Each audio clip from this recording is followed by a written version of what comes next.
Mesdames, Messieurs, bonsoir et bienvenue dans ce journal. Jean Germain présente son programme pour la ville de Tours. Un programme avec 3 axes majeurs, l'emploi et le développement économique, la sécurité et le développement des transports, notamment avec ces fameux projets de télécabine. On voit cela dans un instant.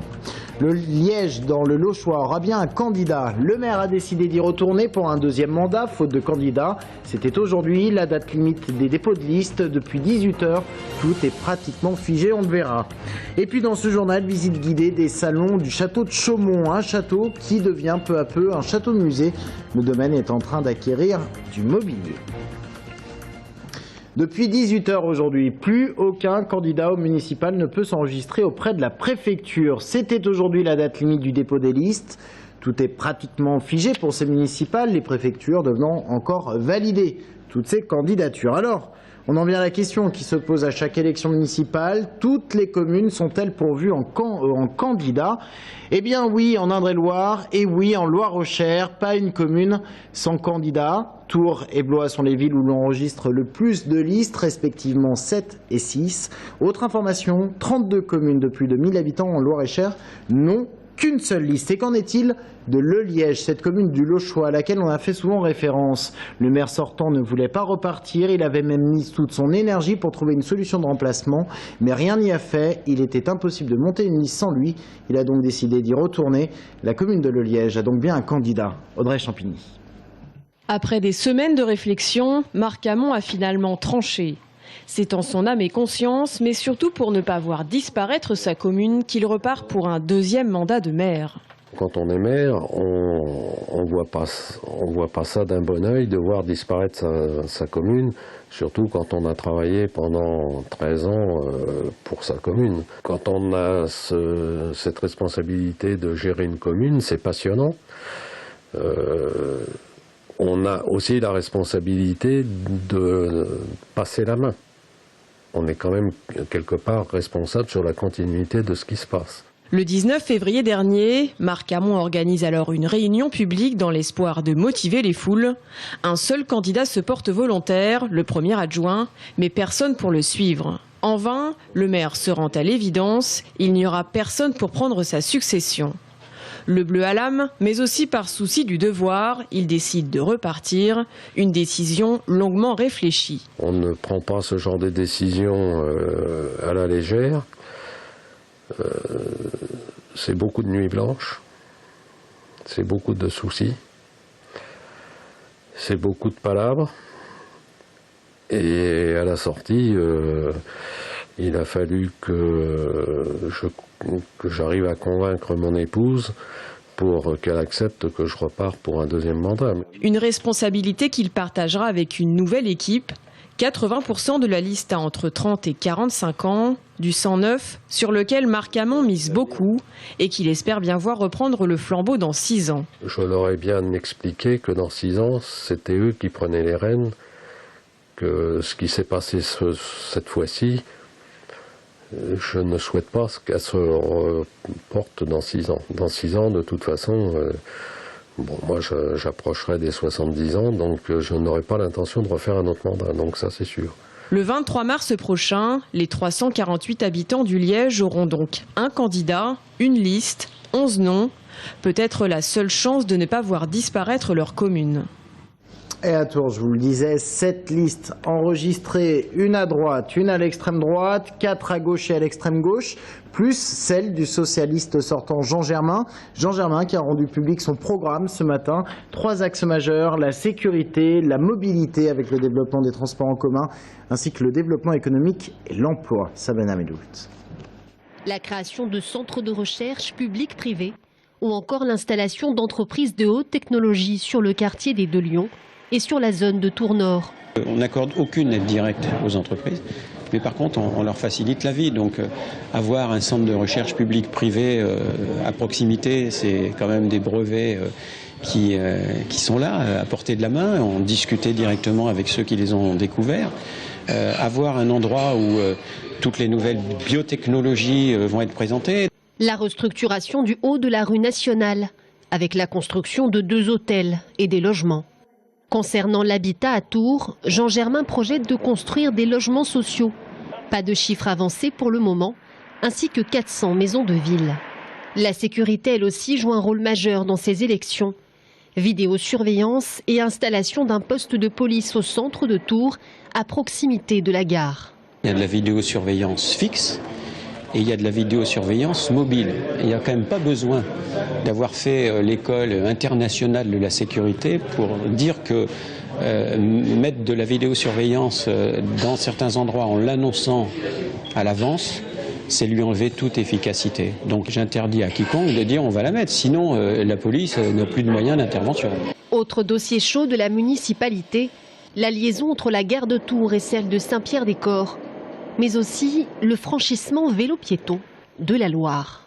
On est allé regarder un peu ce qui se passait ailleurs en France et en Europe et on s'est aperçu que les téléphériques, les télécabines se développent beaucoup. Voilà.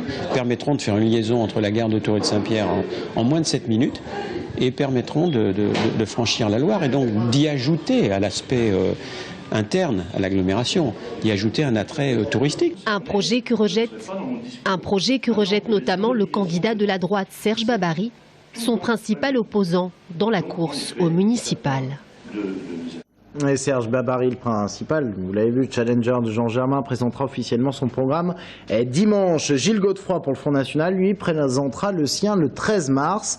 Gilles Godefroy, qui était l'invité du Grand Oral des municipales aujourd'hui, à voir ce soir sur notre antenne à 19h30 et 22h45. En voici un avant-goût. Il répond en premier lieu sur la présence d'une militante du groupe identitaire Vox Populi en 4e position sur sa liste. Ce qui est clair, c'est que je connais Christelle Siveau depuis un certain temps, que j'ai eu l'occasion de travailler avec elle pendant plus d'une année, parce que nous travaillons cette campagne depuis plus d'un an.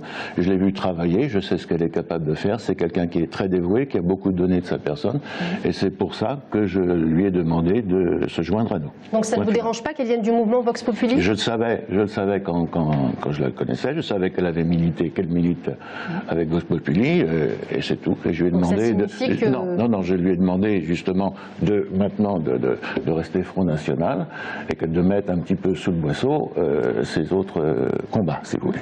Pour vous, les valeurs de Vox Populi sont des valeurs républicaines ?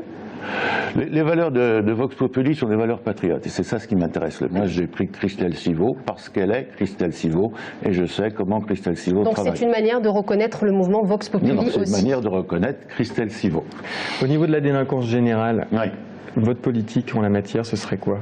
La politique, c'est d'abord et avant tout de remonter la police municipale. Il y a à peu près 97 membres 97 agents, oui. Voilà, plus quelques auxiliaires. Remonter, reformer d'autres personnes. Combien d'effectifs supplémentaires ? On va voir ça en fonction quand on aura vraiment les chiffres des budgets, de ce qu'on pourra avoir. Pour l'instant, ce sont des directions générales. Non, mais en gros, on double, on triple, on quadruple. Selon les besoins, on va certainement doubler. Au moins, d'abord, dans un premier temps, il faudrait absolument. Et puis, non seulement, c'est pas une question de nombre, c'est une question de formation des gens. Nous sommes contre tous les communautarismes et nous nous refusons à subventionner quelques cultes, quels qu'ils soient. Donc ça vaut pour la mosquée, le financement public de la mosquée de Tours, même dans sa partie culturelle, puisqu'il s'agit de ne financer que la partie culturelle. Ceci est un joyeux leurre. Pour le moment. Voilà. Non, c'est une manière détournée de financer une mosquée. Il y a aussi les beaux amphithéâtiques. Est-ce que quelque part, il n'y a pas un certain pragmatisme? On reste dans la légalité, mais on permet à la communauté musulmane d'avoir un lieu de culte, et ça permet d'éviter d'avoir les lieux de prêche clandestins. Est-ce que vous pensez qu'il y a la loi reste la loi. On applique la loi. Mais c'est la loi. On reste dans le cadre légal. On reste dans le cadre légal. Et ça permet de résoudre pas mal de problèmes quand même. C'est une plaisanterie. Vous préférez voir des lieux de prêche clandestins dans toute la ville? Chaque religion s'organise. La religion est quelque chose de privé et que ça reste comme cela. Et voilà ce que l'on pouvait dire sur cette journée chargée en politique. Changement total d'ambiance pour terminer ce journal. Et on prend la direction du domaine de Chaumont-sur-Loire. Son château se transforme peu à peu en château-musée. Il est en train d'acquérir le domaine du mobilier et devient même un lieu de dépôt du mobilier national et du Conseil général. Tout cela sera achevé au mois d'avril. Et visite guidée en avant-première avec Anaïs Michaud.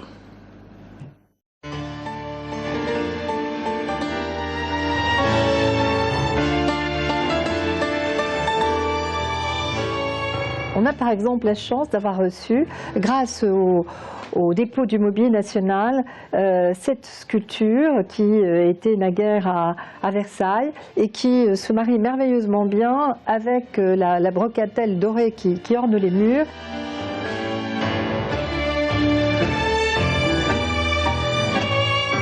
On a ce lutrin qui évoque le temps où on faisait de la musique et cette chaise un peu précieuse. On a ce vase tout à fait extraordinaire, ces chaises de cuir, et donc qui sont venues s'ajouter à des mobiliers que nous avions déjà achetés grâce au fonds de la région, comme ce service à thé, ce samovar extraordinaire qui vient d'arriver.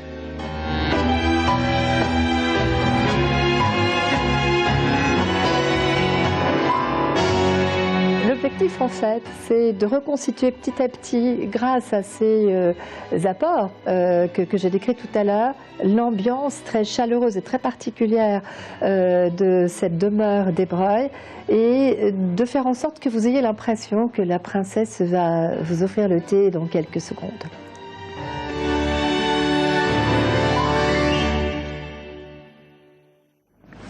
Restez avec nous dans un instant. Le programmateur du Temps Machine, cette salle de jouer les tours, viendra répondre à la polémique déclenchée par Philippe Briand qui estime la salle trop élitiste. C'est dans un instant.